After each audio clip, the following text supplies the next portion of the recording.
Did you know that, besides being masters of war, the Spartans conducted dark rituals in honor of Hades, the god of the underworld?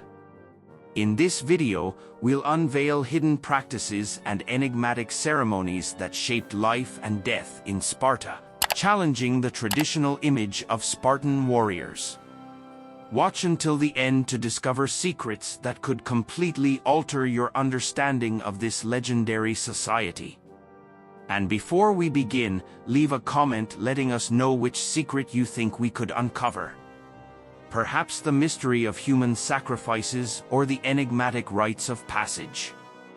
Begin with a striking introduction about how the arid winds of Sparta whispered stories of relentless rigor, and nowhere was this more evident than in its darkest practice, institutionalized infanticide.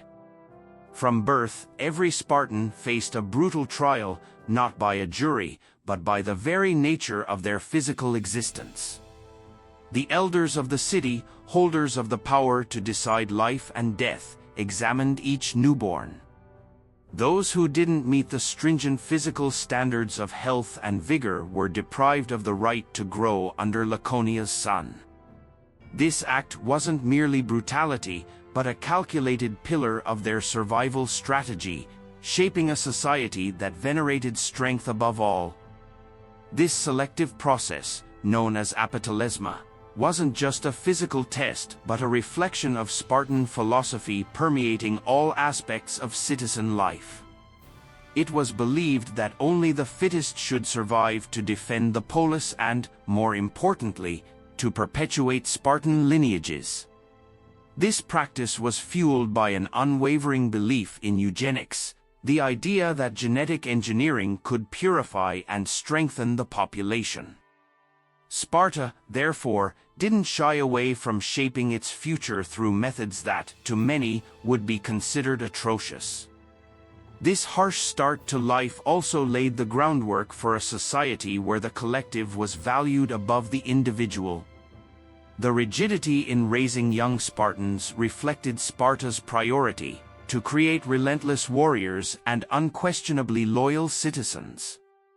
By eliminating those who might be seen as weak, Sparta ensured that each member of society would robustly contribute to its military and social needs, an extreme example of social Darwinism applied with military precision and emotional coldness. In addition to impacting the physical and moral constitution of the Spartan population, this practice deeply influenced the city's culture and values. The Spartans developed an ethos that not only accepted but also glorified death in the name of excellence and the greater good. The celebration of resilience, courage, and discipline was intrinsically linked to the acceptance of infant mortality as a necessary sacrifice. This reality created a people uniquely prepared to face adversity, in which every Spartan was both the product and the guardian of this relentless ideology. Therefore, when considering the practice of institutionalized infanticide in Sparta, we are confronted with a fundamental and dark aspect of this ancient society. It wasn't just an isolated act of cruelty but a critical component that defined Spartan identity.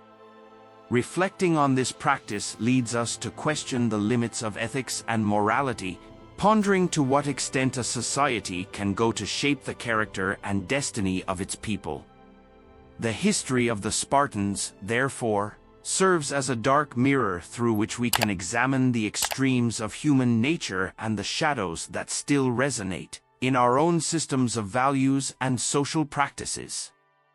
The Spartans are often celebrated for their military prowess and rigidly disciplined society. The essence of this rigor begins to unfold in childhood under the educational system known as the agoge. This program wasn't just physical training, it was a deep inculcation of the virtues of courage, resilience, and obedience.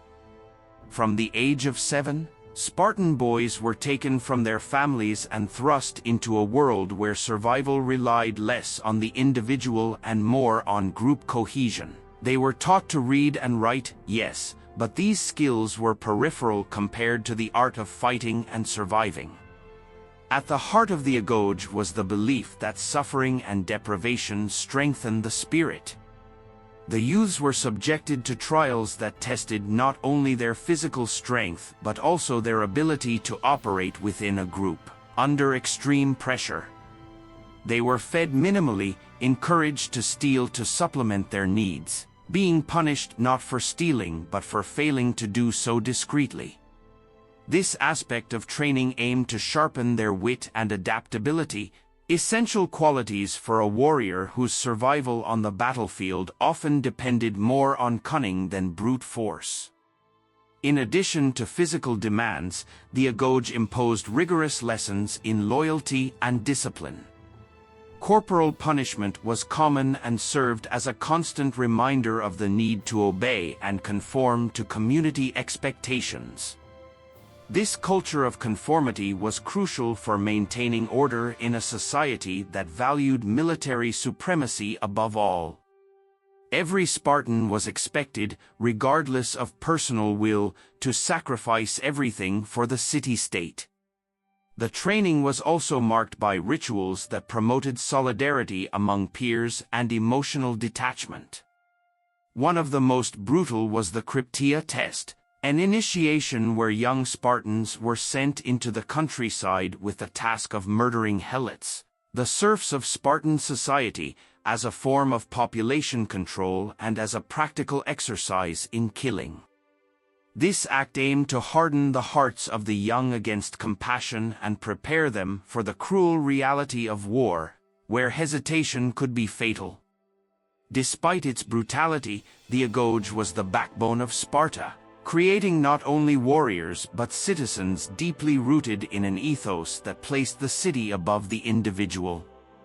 This worldview produced extraordinarily resilient and disciplined warriors, but also raised questions about human sacrifices in the name of conformity and military efficiency.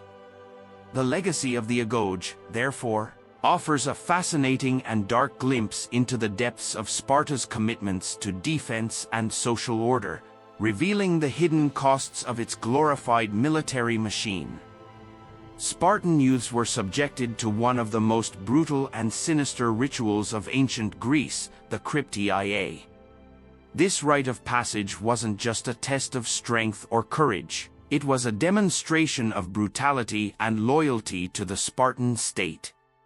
During the Krypteia, selected youths, typically around the age of 18, were sent unarmed and with only a few supplies to survive on their own in the countryside. The main mission was clear and terrifying: to assassinate the helots, the slaves who formed the majority of the local population, working the lands that the Spartans had conquered. This rite served multiple functions in Spartan society. On one hand, it acted as a form of population control of the helots, keeping them in a constant state of fear and submission. On the other hand, it was a means of strengthening the Spartan military ethos, instilling in the youths a capacity to kill without hesitation, seen as essential for maintaining Spartan military superiority. The Krypteia also operated as a mechanism of social selection, where only the fittest and most ruthless youths could rise to the status of elite warriors in society. The execution of this practice was both meticulous and cruel. Spartan youths used the darkness of the night to their advantage, hunting down and eliminating the most robust helots or those who showed any form of resistance or leadership. It wasn't just a physical test but a psychological one, forcing the young Spartan to confront isolation, danger, and the immorality of their actions. Through this ordeal, they were expected to eliminate any trace of pity or moral weakness, qualities considered dangerous to Sparta's rigid and militarized structure. The impact of the Krypteia on the Spartans themselves was profound.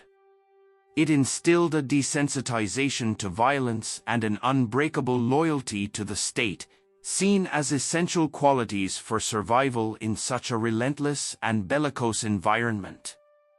Furthermore, it solidified social stratification and the systematic oppression of the Helots, who were seen not as human beings, but as tools to be utilized and controlled for the benefit of Sparta. The cryptia, therefore, wasn't just a ritual, it was a pillar of Spartan identity and a dark reflection of the realities of a society that, while admired for its strength and discipline, was also profoundly brutal and inhumane.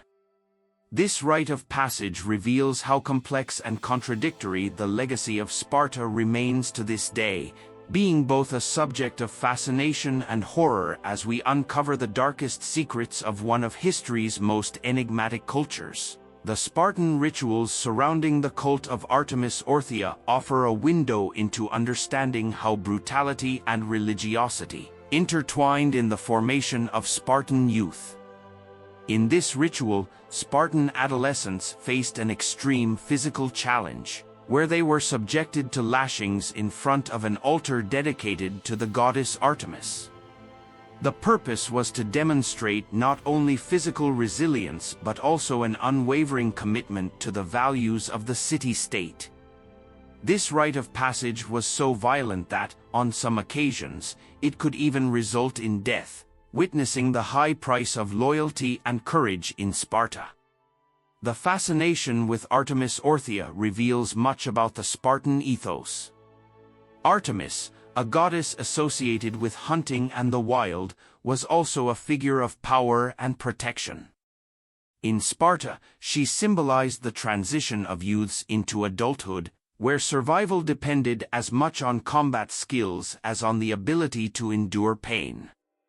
The altar was not just a place of sacrifice but a field of trial, where Spartan values of discipline, pain, and sacrifice were literally engraved on the bodies of the young.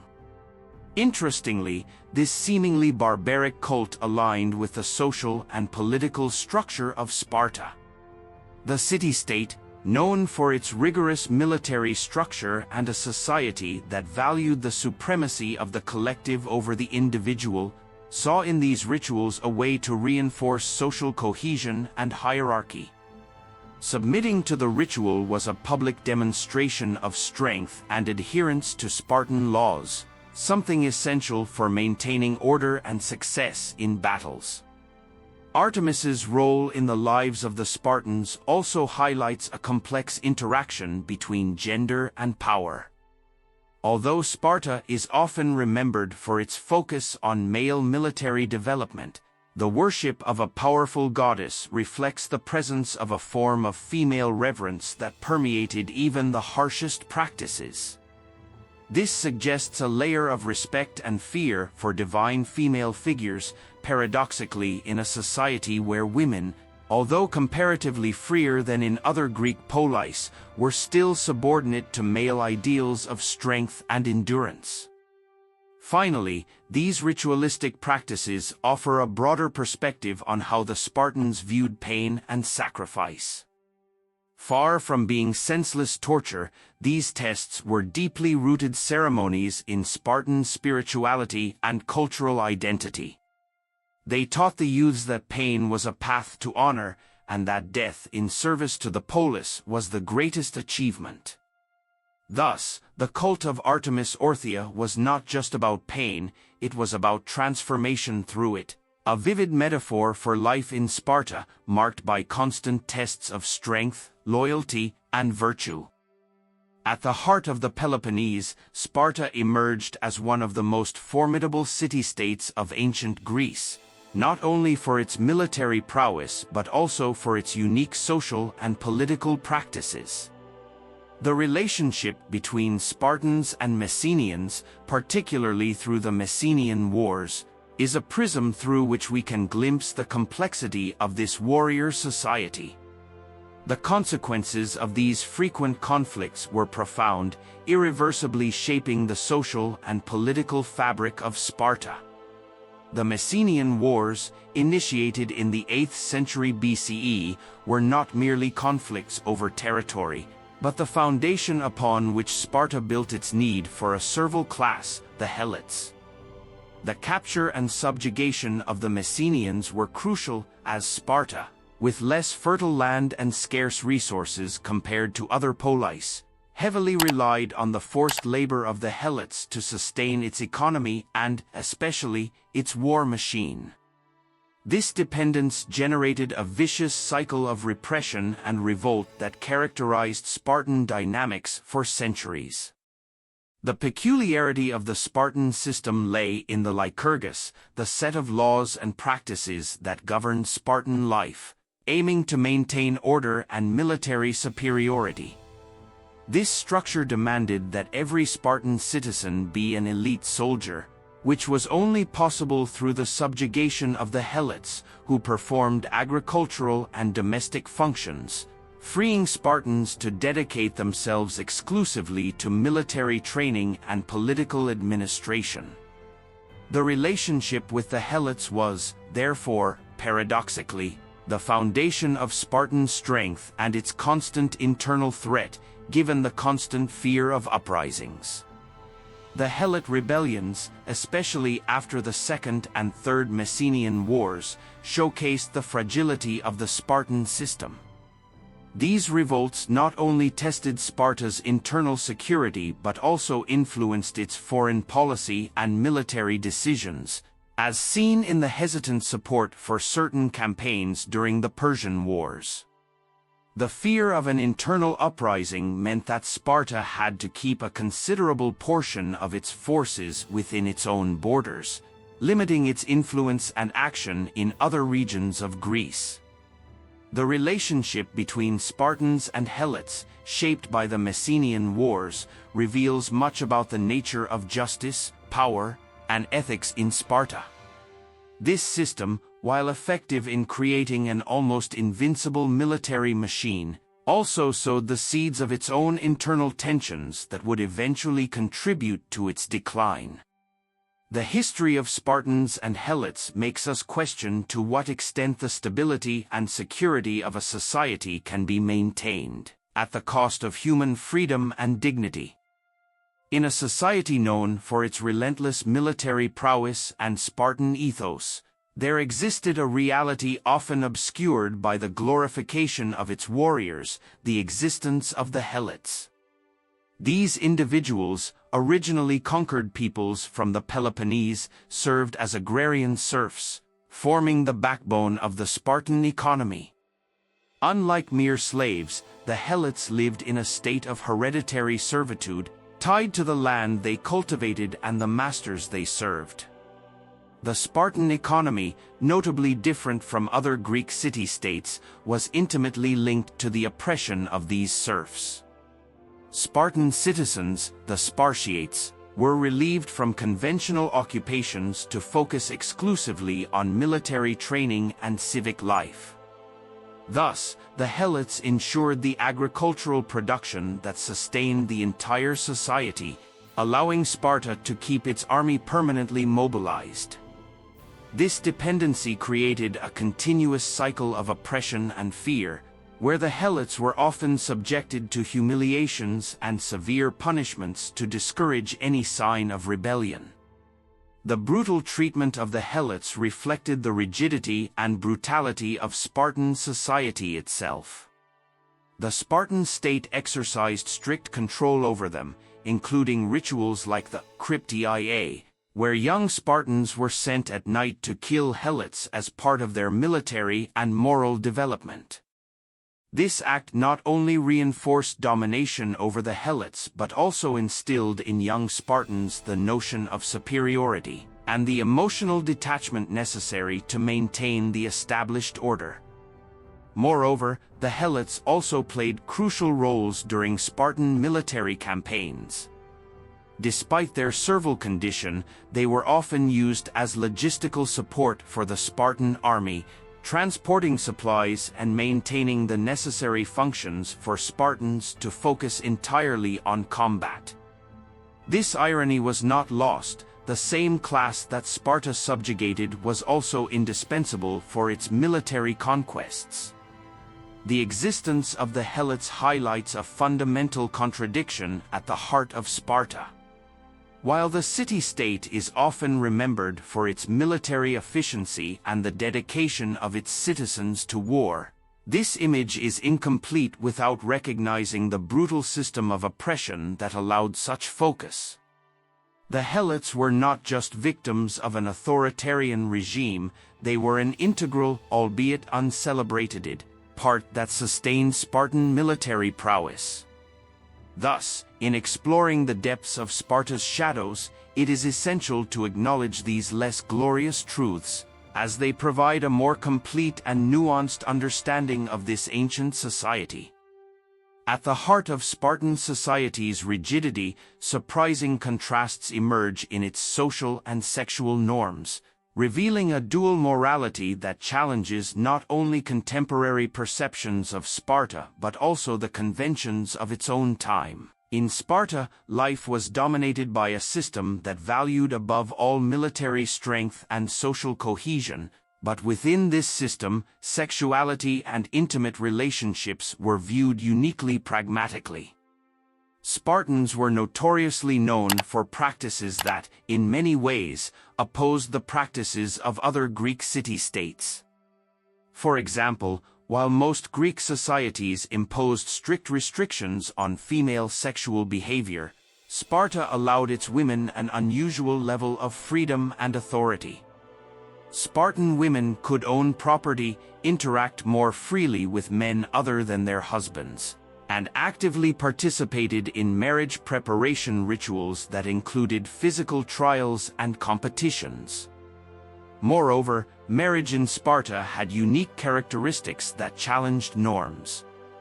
Spartans often practiced what could be called consensual abduction, where the act of capturing the wife was part of a symbolic ritual reflecting the importance of physical strength and secrecy. Most intriguing, however, was the practice of partner swapping, encouraged under certain circumstances, with the aim of producing robust and healthy offspring, highlighting the primacy of function over form in the context of reproduction. In the realm of homosexual relationships, Sparta stood out even more. While same-sex relationships were common in many parts of ancient Greece as forms of mentorship and military bonds, in Sparta, such relationships were institutionalized and considered essential for building loyalty and camaraderie among warriors. These relationships were not only tolerated but also viewed as a vital component of military training and life, a perspective that underscores the social function of sexuality in stark contrast to other Greek policies. In exploring Sparta's dual sexual morality, we see a complex mosaic of freedom and control, individuality, and collectivity, providing a fascinating contrast with other Greek cultures.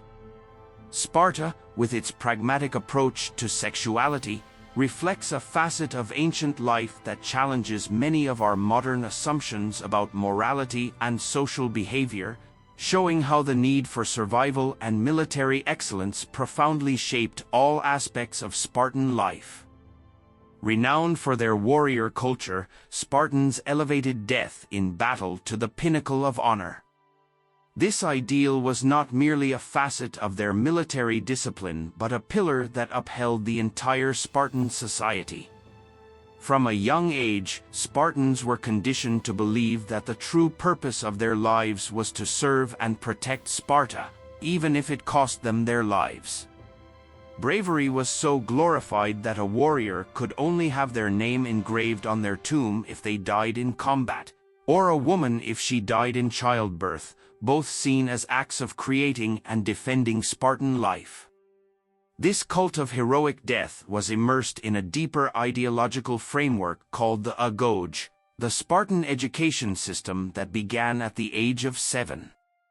In the agoge, resilience, pain, and the supremacy of the state over the individual were taught through extreme physical and mental trials. Death in battle was presented not just as an act of courage but as the fulfillment of a sacred duty. This teaching forged a powerful collective identity where personal sacrifice for the greater good was the highest of virtues. Furthermore, the glorification of death had roots in Spartan religion. The cult of heroes, such as the legendary King Leonidas, who led the 300 Spartans against thousands of Persians at Thermopylae, served as a powerful unifying element. These stories were not just myths, they were used as teaching tools to instill values and expectations. Leonidas' heroism was seen as a model to be followed, perpetuating the belief that dying for Sparta was to achieve immortality. The impact of this ideology can be seen in the steadfastness with which Spartans faced their battles. They entered combat with an almost supernatural serenity, a disposition that confounded their enemies and reinforced the effectiveness of their military tactics. The famous phalanx formation, an impenetrable wall of shields and spears, perfectly symbolized this union between individual will and collective strength.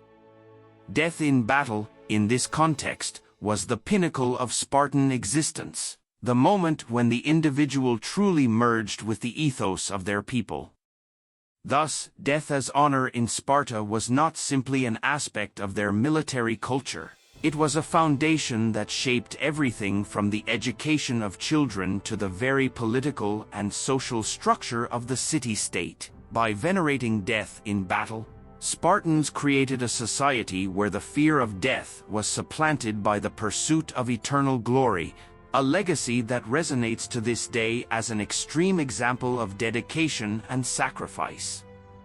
The disintegration of Sparta is a fascinating and complex theme, involving an intricate web of social and military practices that, paradoxically, shaped both the rise and fall of this legendary city-state. Sparta, known for its iron discipline and unbeatable warriors, the Spartans, had a rigorous socio-military system whose demands ultimately corroded its own foundations. At the heart of the Spartan model was the agoge, a brutal training regime that began at the age of 7 and molded boys into elite soldiers, supremely obedient and physically superior. While this system promoted an almost unparalleled military unity and effectiveness, it also suppressed individuality and intellectual development. This one-sided emphasis on military capability limited Sparta's adaptability, making it less capable of responding to the economic and political changes that characterized the classical and Hellenistic Greek world. Furthermore, the rigidity of the Spartan system lay in its social base, sustained by the Perioeci, a class of free but non-citizen inhabitants, and the Helots, a class of quasi-enslaved serfs. The oppression of the Helots, essential to the Spartan economy, was a constant source of tension and revolt. The frequent Helot uprisings demanded continuous vigilance and repression, diverting resources that could have been used in external conflicts or internal reforms.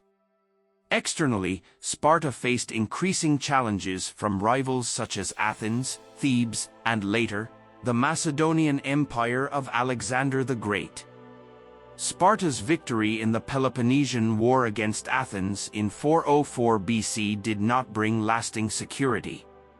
Instead, it triggered a series of internal conflicts and led to a decline in Sparta's political influence, as the city struggled to maintain its hegemony in an increasingly fluid and competitive political environment.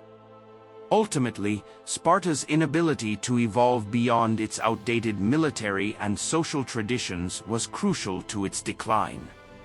While other Greek city-states began to explore new forms of governance, economy, and even military tactics, Sparta remained trapped in an archaic model.